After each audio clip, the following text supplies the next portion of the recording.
Welcome to USA Football's Coach and Coordinator Podcast, where top football coaches from around the country share their stories, philosophies, concepts, and strategies to help you get better on and off the field. Now, here's your host, Keith Grabowski.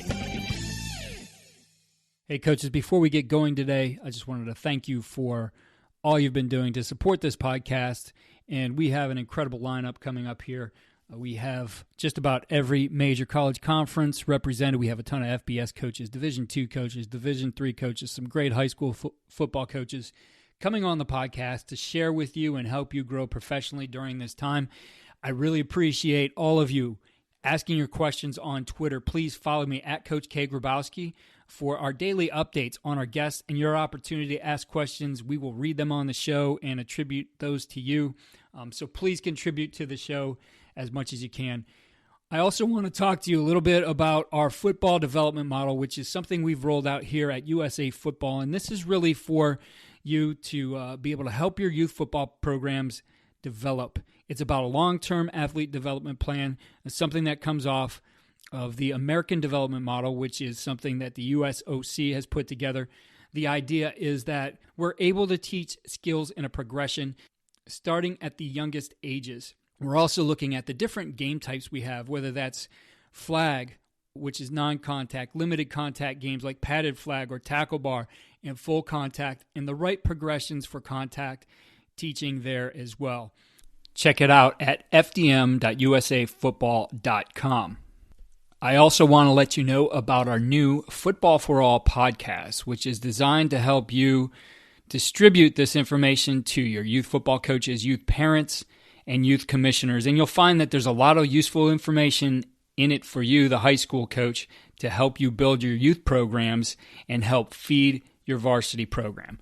Check that out at fdm.usafootball.com/podcast.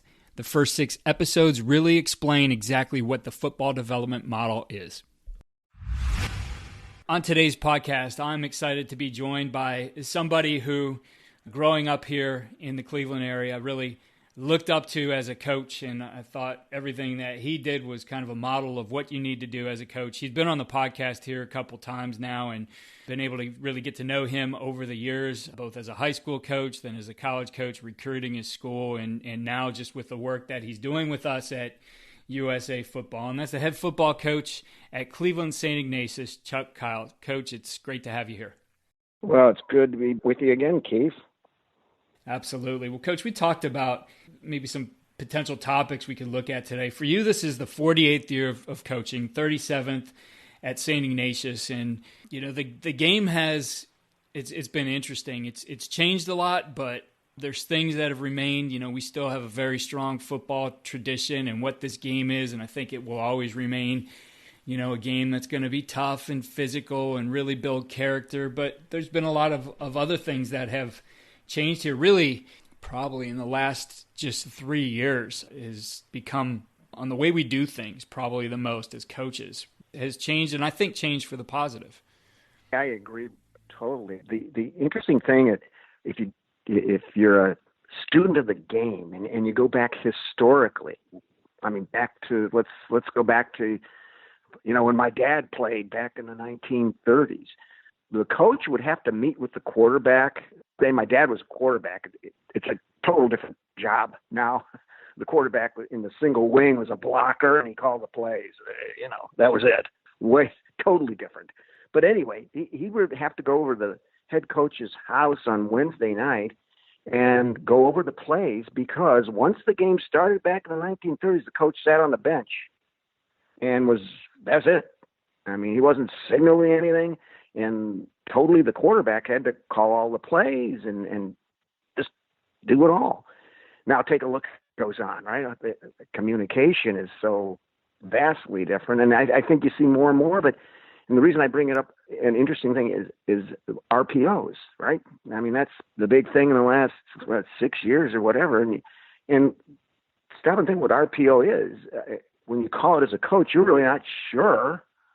You know, you got a couple choices there, quarterback, and you're holding your breath on which choice that quarterback makes. So that part of the game is kind of interesting how that's developed, and because, I mean, let's face it, offensively, I think everybody does that now. I mean, you come to the line of scrimmage and you're going to get your pre-reads, and then here you go, right? And even after the snap, you're reading something and can change what you're doing. So that's just one example, but let's face it, that's the hot topic nowadays, right? You go to any clinic or you go online to watch any sort of, just sort of a clinic type of thing from a college coach or even a pro coach. You're seeing an RPO, and okay, quarterback, handle it. And I think that's sort of the fun thing that's really been interesting. And obviously, a lot of responsibility put on the quarterback, but it still is. Everybody's got to be on the same page, the linemen and the receivers and everything. So, it's still that game that we all love. Okay, the teamwork idea, and all sorts of sports have teamwork. I get it. The football is really on another level of understanding the guy next to you. He's working with you, and who's the quarterback, and he doesn't have the lineman with him, and the receivers have to be on the same page. All this, and defense, the same thing. The communication. It's just such an important sport that way of teaching and learning. But it is a game that keeps evolving and keeps changing. That's why you have these podcasts, buddy. You're the communicator, okay, for a lot of coaches out there. Yeah, it is interesting how the RPOs changed the game. And I can remember back when I first started coaching with my dad at St. Bartholomew when I was in college. And you remember those days we had, I'm trying to think, David Ragone over there and Scott Mutrin. But my dad had been coming up through high school. He played high school football, I think, till his sophomore year. Then he played basketball was his deal, and he was a head basketball coach here in Northeast Ohio at Streetsboro High School, as well as the defensive coordinator.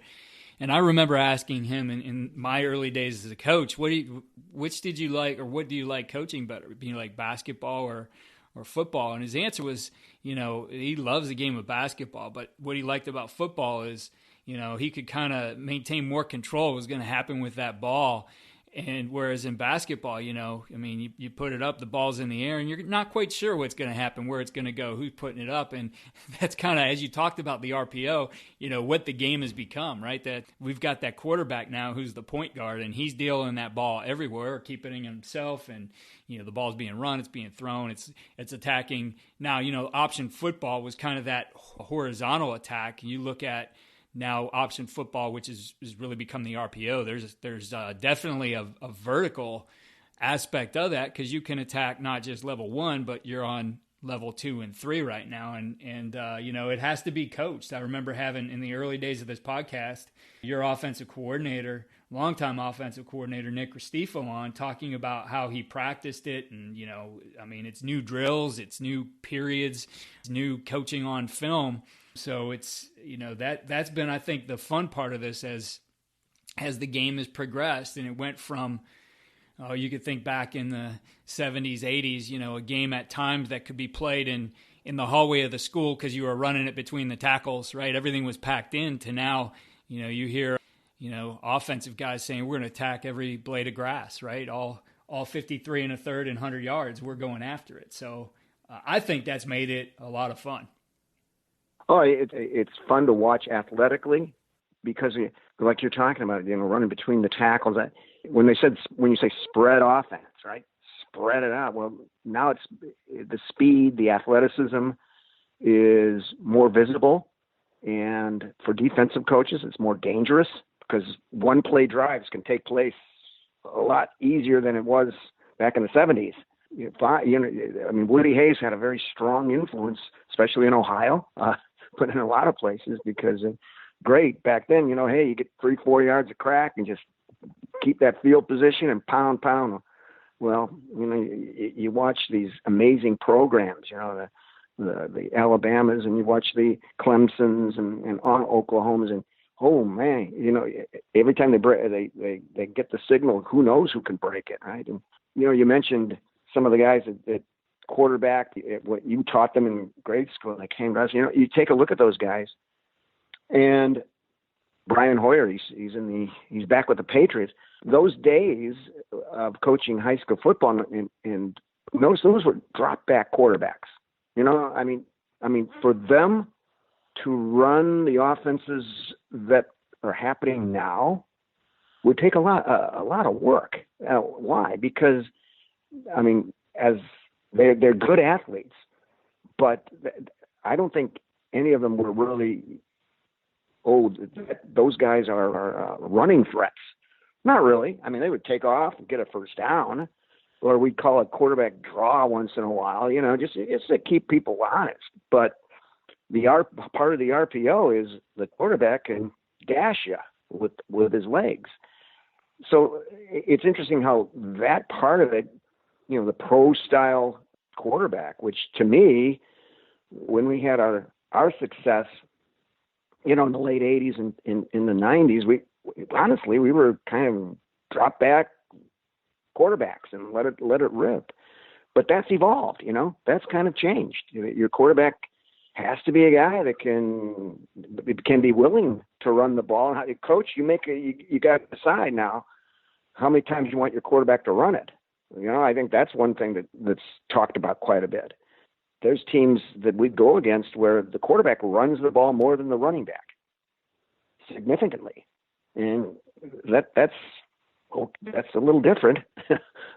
I'm still, I guess I'm an old guy, but I mean, you play a 10-game high school season and hopefully you go on into the playoffs. I mean, how many times you want your quarterback getting hit like that? But I can ask that question a million times.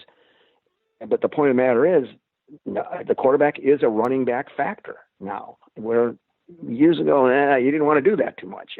You wanted to hand it off to that fine running back and let him run it 25, 30 times, So the game, this is, we're talking about things how, when you say how the game has been evolving, it's still blocking, it's still tackling, catching the ball, defending, there's blitzes, there's all, but it's an athletic idea, with the quarterback really having to be multiple threat, and part of that multiple is his brain.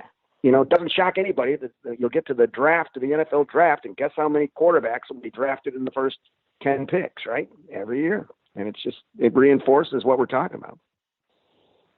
Exactly. I can say, Coach, maybe not when he was with you, because he was kind of a late bloomer for you, but David Ragone, when he was at Louisville, and he was up to, what's David, like 6'4", 6'5", he was up to about 250. I mean, he was a big guy, right? Hard to bring down. He was playing for John L. Smith. Now, he wasn't necessarily the runner, but he might have been a guy who was dangerous in that type of offense. And I remember when he went to the league, they wanted him, and it was, you and I, we were at his wedding, and David Ragone's is there at like 225, and we hadn't seen that in a while. Like, he looked really skinny because they wanted the prototypical guy. Like, he might have been different in these kinds of offenses.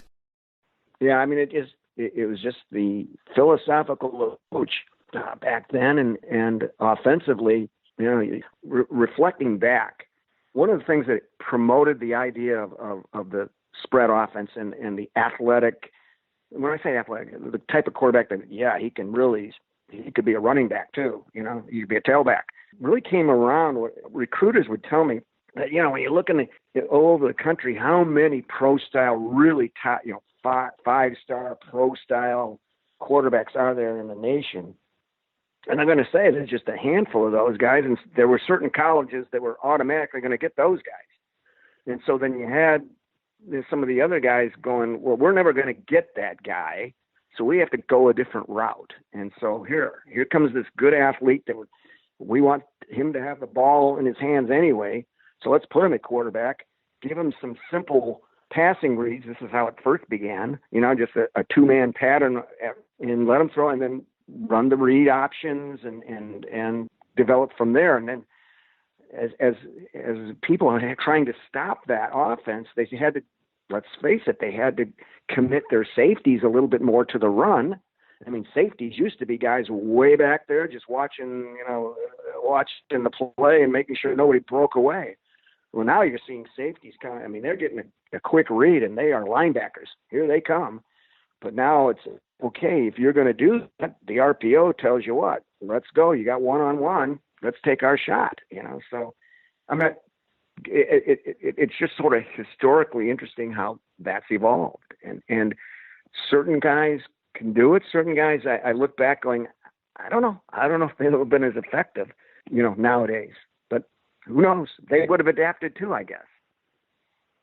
Well, change is kind of the topic of things for us here, and we've seen football take a hit in Northeast Ohio as far as participation, and now I think we're seeing it start to trend up. You've been involved quite a bit with us at USA Football, with the Cleveland Browns as their youth advisor. I think the Cleveland Browns are doing a great job in Northeast Ohio here, leading in this space as well and trying to be at the forefront of things that can help everybody in their communities. And really, how did this come about? Well, call it what you want. There were things that caused the game to be attacked a little bit, the game to be questioned, things that, got sensationalized, and we won't get into, I guess, the politics of those things. But what it did force us to do was really look at how we're doing things. And I'd say the response, I think coaches in general are problem solvers, and we certainly, I think we want to hold on to traditions and things like that. So it might have, slowed things down as far as the progress, but I'm seeing just a ton of movement in how we think about teaching the game from our youngest levels. And you are at the forefront of that. You're, a great boots on the ground guy here in Northeast Ohio. I know a lot of our coaches around the community have come to you and said, well, how do you do this? How do you implement, as an example, rookie tackle in a league? And then ideas, as always, and coaches get together, more ideas come about. And, I've seen guys like, Mike Elder in Avon, Ohio here do a great job in going to you and saying, how can I make my youth program better? And then coaches who have talked to him, and it's kind of spreading. And, I've had coaches on here from the area who their numbers were hurting. I think Rocky River, Josh Wells came on and talked about, they went from really hurting to numbers to selling out their program, and just what they've done to implement the football development model. Yeah, Keith, everything you're saying there is what has been happening, and there's certainly more work to be done. There's certainly issues, and I'm not going to go into them, but if anybody ever wants to talk to me, I'll go over issues of how some misinformation about research took place. That's all I'm going to say. But yes, is there a silver lining to it? Yes, there is. And I think it's happening in other context sports too. Is the idea that, in all fairness, you look back to some guys that played football, in the 60s and 70s and have had problems as they get older. Well, the medical profession didn't know. I mean, to be honest with you, they didn't know. I mean, a concussion, people would think, oh, you got your bell rung, you just rest up, you'll be okay, and you'll be back at it. I mean, that's what was going on. I mean, Keith, if people would watch old Westerns, right, back in the 50s and 60s, the old Westerns, The Lone Ranger and so on like that, what would you see on those TV shows? You'd see somebody get hit over the head with a gun, right? And the guy's knocked out. Okay. And in a minute or so later, he gets up, gets on his horse, and runs after the bad guy and gets him. Well, time out. That was a concussion. That guy should. Okay, that's not. But that's what everybody thought back then. So obviously, you'd played physically. Hockey players play without helmets. You can just go on and on, right? So once all this information started coming out, and the research wasn't well developed as far as a concussion and everything, and long-term problems, CTE and all that, as more and more of it was starting to be just talked about, thank God that people were going, now, wait a minute. Well, let's take a look at what we've been doing, and let's make some rule changes. Let's make some practice etiquette take place on what should take place at practices and what drills would be safer than what we've been doing. That took place. So there's a silver lining to all this. And it's our jobs, certainly as I think college coaches for sure, high school coaches for sure, to take a sincere, strong interest in the youth football in their area.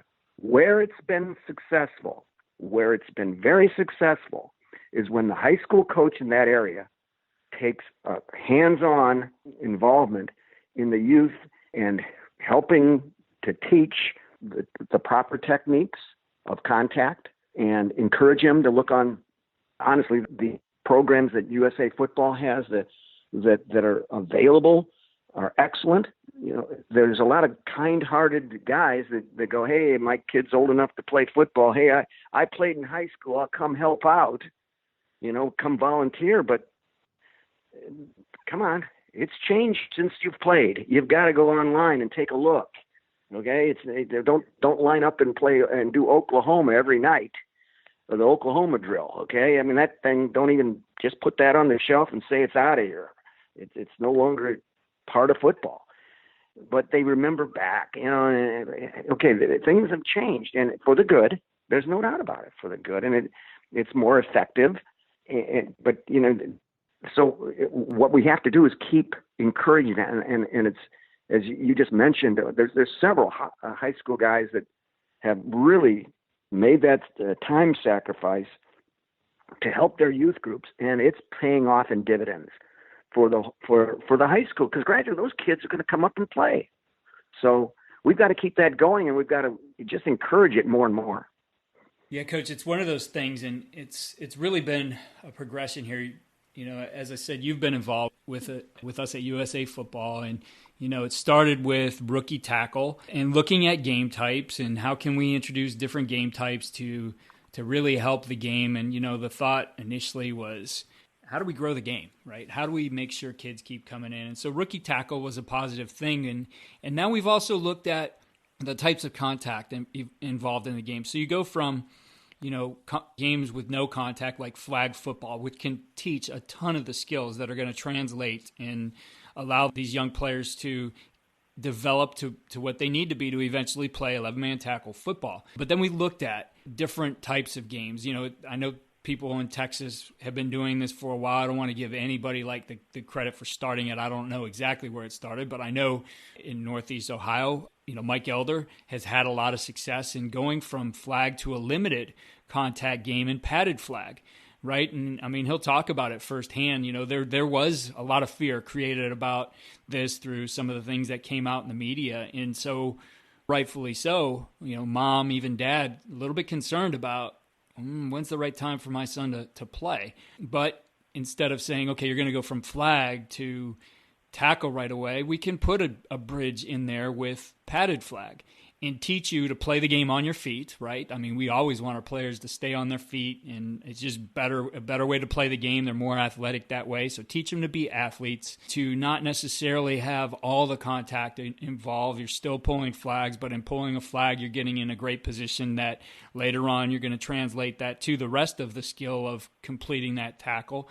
You're going to learn to utilize your hands and shoulders to block and keep your head out of the game. That, you know, the limited contact, I think, has been something that's really helped the game in this area. I know I mentioned Josh Wells at Rocky River, right? And you know, him saying, you know, after they learned some of this from Mike, who learned it from you, that, you know, that was a really good way for them to invigorate participation in their program. So it's about not just a progression of game types too. It's arming coaches with all the knowledge they need. So you look at the football development model, and it is, you know, the skills progression. How do you develop a certain skill, whatever it might be, blocking or tackling or throwing a football, catching a football, running routes, like all those things that take some time to develop in this game. Now we put these guys on a pathway so that, you know, again, that big-hearted dad who comes out and says, well, I played high school football, but all he remembers is what he did in high school football. He doesn't remember what it's like at those very young levels to bring these guys through and get them to develop as an athlete while developing a love for the game. Yeah, Keith, that's a really important progression that you talked about. There's right now, there are various entrance points that people can get in, their son, maybe even their daughter, involved in the game of football. It's getting that knowledge to the parent and to the coaches. Now, why do I bring that up? Take a look at what Mike Elder has done with the padded flag. It needs to be talked about in other areas, because flag football, and I invite anybody, any doubter, take a look. Flag football is flourishing for young kids. Flourishing.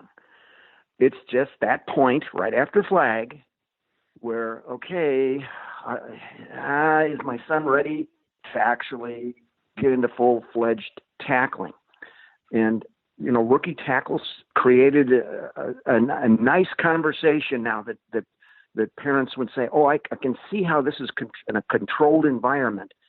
There is tackling, but because it's the limit of the field and so on, that it's more controlled. And it's certainly clearly a safer game. And surveys, I know USA Football has come out with and shown that surveys all over America, parents agree that it is a safer game than it was. Okay? Now it's how do we communicate to these coaches that still there could be more kids coming out? Well, that's where padded flag could be very, very important. And I'm trying to introduce that to a number of leagues. What was nice is rookie tackle broke the ice. Can I say it that way? It broke the ice. You had a lot of coaches that go, no, that's not football. Come on, no, it is, sir. It really is. Just be open-minded. It actually looks more like the real game than that little guy who's faster than everybody running for the sidelines and then breaking for 80. Right. Yeah. It just became where there was actually good football skills taking place. But the padded football thing, now the kid gets a chance to get used to putting on equipment, okay, and wearing it, and how to be the athlete still with that equipment on, okay. And number two, and I think this is very important, with padded flag, there is contact because you can teach blocking. And so there is contact now. That's the first time the kid is experiencing contact. And there's the chance to right away, the head is out of the way, you're using your arms, you're using your hips, and you're exploding those arms in a good area. You're creating that bridge there with the punch and keeping your thumbs up. A lot to be taught there. A lot to be taught. And the kid's getting used to that, but not going to the ground. We're not going on the ground with pile-ups and so on, okay? Because just giving them a chance to step-by-step learn. And what padded flag, and I give Mike Elder a lot of credit here, this is what we're going to do. He was very firm about that with his youth group. And what I think all of us learned, wait a minute, the kid is getting used to contact. He's getting used to it. And the blocking idea and keeping the head out of the way and just the idea of how much can a kid absorb. And maybe at this point in looking back, again, it rookie tackle broke the ice, no doubt about it.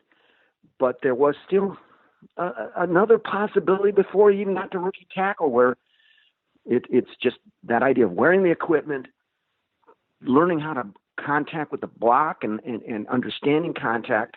Let them spend a year or so doing that and then go to rookie tackle, and the progression could be even more effective as developing the better football player and also a safer football player.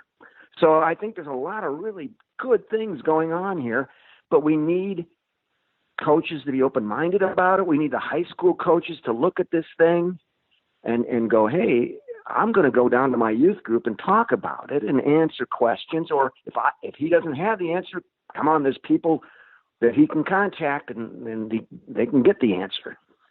Yeah, and I think in looking at this, we've mentioned the youth coach in this a couple times now. And, I think back to when I was at Amherst Steel, and we didn't have a youth football program. We started it, and getting people involved was important. But I think the typical way most high school coaches handle training up their coaching staff is they might do one or two clinics for their youth football coaches in the spring, and all of those guys might get there or not. But the point being is, it's, let's say, 4 to 8 hours of being able to talk to the coach, and then you're kind of on your own, right? And the thing I think those things are still important for them to understand. Here's the concept of the offense or the defense we run and things we believe in, et cetera. But, the support that's available then afterwards through all the resources and in the online education, the certification that USA puts together for the youth football coach, as I mentioned, kind of takes the heavy lift off of the coach. I know once I hit the season, it's not like youth football is going on in the spring. Youth football is happening concurrent with my season. So while I may go and watch some games on a Saturday or Sunday afternoon, the level of support I can really give to those coaches is limited. And I need them to be able to go somewhere to get those resources. I need them to be able to, simple as, the app that we have coming out, going on their phone, looking at drills, being able to put that together into a practice plan and sending it out to all my coaches. Guys, here's what we're working today. Here's the progression and teaching points, like things that, again, the volunteer coach doesn't necessarily have that training or the time to go do all the research, that it is all available in one place, and that it's all designed to bring this young athlete from wherever they might start, whether that's flag or limited contact or rookie tackle or 11-man football, whatever that point may be, that there's the resources that allow the coach really to become educated and to be able to do a better job for these young players. Yes, that is so important in that we can't just base things on what happened 20 years ago. And we touched on that earlier, but it's great that a guy who loves the game, and it's a game that is loved in America. Come on, it is America's passion. I don't care whatever. Anybody could come into a room and question football, but come on, take a look. When you talk about the national championship college game or the Super Bowl, look at the TV audience. Everybody it's America's passion. With respect to that, then let's do something right with the game, and that is letting kids enjoy it because they want to play. Kids want to play. It's our job as the adults to put them into a program that is safer for them, that they have confidence in what they're doing. And here's if you throw a kid in who's never played any contact before, and Keith pictured the kid who's the oldest kid in the family, and dad's guy, hey, the kid wants to play football, and he goes and he comes out of that first practice, and they put equipment on him and say, okay, let's start the practice off with Oklahoma for 20 minutes. That poor kid's not going to come back the next day. And that's the fault of what coaching was doing. I mean, the kid is not ready for that. He's got to be developed into that. And that's why education is important. And the high school guys, hey, we'll bring the high school players out, and they'll go over some drills, kids, and so on. That's great. That's great. But like you're saying, that's how many times can that happen? In August, it's not going to happen a whole lot, or maybe a night or two. So something that here is the youth coach, and he can go online 24 hours a day, 7 days a week, go on to say football and look up the drills and techniques, and there they are. And that's a source that is monumental. And if we're developing this game, that is America's passion. That's what we have to do. Coach, I agree with you so much as the high school coach really being an ambassador for this, taking a look at it. We're going to have some resources available to coaches. We are starting a podcast that will really be directed towards your youth coaches and commissioners and parents, but it's certainly, I think, a good education piece for the high school coach as well. And, this is something that not only is taking off with some high school coaches in the area and what they're doing, or around the country, I should say, and what they're doing within their programs, but it has the support of the higher levels, not just the colleges, but pro football, NFL football as well. And I know here in Cleveland, the Browns have kind of been huge supporters of this, working in conjunction with USA Football. And for you, as we mentioned earlier on, you have a role as a youth advisor to the Browns. So talk a little bit about, this and the support that it's getting from the NFL clubs. Right. There's certainly, with every pro football team, first of all, there are people within the organization that look at the youth interest in their areas. I assure you that the Cleveland Browns are looked at as an NFL organization that has really gone very inventive in the area, very creative, very open to ideas. I enjoy working with them. And the nice thing about it is, and there's proof, they see the value of the game, the beauty of the game. They see the educational value of the game that Keith, you talk about all the time, and all of us do, and how to make it so that it's quality and safer. The Cleveland Browns have turfed fields, a number of fields all over Northeast Ohio. Why? Because for those communities to raise that kind of money involving with taxes and so on like that, it doesn't look like they'd be able to do that. So the Browns have turfed fields. They have certainly invested in equipment programs where obviously we all know equipment, the helmets, the shoulder pads, it's an expensive sport. And the Browns have gone way beyond most of the NFL teams in help providing that.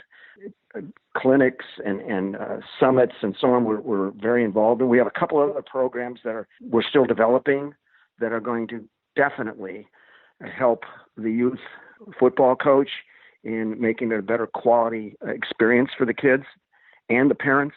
And the beauty of this thing, Keith, we can go on here, but the beauty of it is the Cleveland Browns are going, yes, let's do this. Yes, let's do this. It just has been you're welcome to talk to other high school coaches and youth coaches in the area. They'll tell you because it's been that involved. So it's wonderful to see this. And I think the Browns are the example for all the NFL teams. And I think as we move down the road, Keith, I think we can get the major colleges involved in this sort of approach too. Yeah, there's NFL teams. Well, that's only 30-some teams in certain areas. But wait a minute, let's start talking. Come on, Ohio State. Come on, Michigan. Come on, University of Oregon. Come on, you know what I mean? And go, look, you guys can get involved like these pro teams are doing. And that's, to be honest with you, something we're talking about with the Browns. That, yeah, we're doing this and we're willing to go to the NFL meetings and go, hey, this is what we're doing at the Cleveland Browns. Come on, this will help your area. This will help the kids in your area. And let's go to the Big Ten and let's go to all these fine college conferences. Those top, how many numbers you want to say? 54 college. There's certain ones that, come on, they're making millions and millions of dollars, and football has been very good to those universities. Yes, you guys can get involved too. And by doing that, it's the ability to turn to the youth programs there and help them where they need it, and just be open to that. The Browns are the number one team in the NFL doing this, and I assure you of that. Yeah, it's something, Coach, we're certainly working with all the different conferences, the head coaches. I know we've made it a point to get out to all of the media days over the last several years. As far as the time I've been in here, it's happened the last 3 years, and talk to coaches about this exact thing, get their reaction to it, get their feedback on it. So I think everybody is working from the top down here to make this work and to, in a lot of ways, just reimagine how we teach this game and teach it in a better way, and in a way that we can keep it fun for these kids and keep them out for football, because ultimately, you and I and all these other guys listening, we coach the game because we love it, but also it's such an incredible vehicle for making better people, building character, building people who are going to go on and set the helmet down and the cleats down and walk into some other profession and do well for people, be great husbands, be great fathers, just all kinds of positives that come from it. And we want to see it thrive. I think it's important to our country. I think it's important to, the future of a lot of young people. So many ways this game has given young men opportunities. I want to mention something. So many parents need to have a little bit more education on what takes place when you say, my son's going to go on to college, and how can football help him with college. A lot of people think, well, if it's not a Division I school giving a full ride, then that's it. And that's so wrong. There's Division I, Division II, Division III.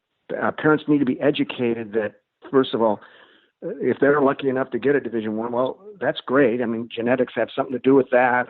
and so on. But the Division two does have a partial scholarship, and you put in your financial aid thing. They make it certainly doable, but also Division threes. And Keith, you know this because you coached, Ball and Wallace and so on. Division three. I mean, people just think, well, there's no scholarship, so that forget it. Well, people have to realize Division three coaches, those schools, their financial aid packages. There's people in the finance office that your paperwork, look at your financial aid needs, and it's their job to make it doable for the family. I mean, that's what they do. And what I have found over the years is here's the Division three coach that comes and could come to visit the school, and they show him around, they show him what possibilities that they can for, he's not, okay, the kid's not going to be probably not going to be a professional football player, but he can enjoy playing football and get an education in what he's interested in doing. And that just opens up doors for young men. I've met so many young men, certainly from the inner city schools and various places where they weren't sure they were going to be able to afford going to college, but they played high school football. The Division three coach sat down with them. Hey, why don't you come and visit our school? And the parents come, and the financial aid people talk about, hey, well, this is how this works. And parents walk away going, I never knew that. I never knew that the way this could work. That has been way more than the Division ones getting scholarships. And you know that too, but you know that better than I do because you worked at BW.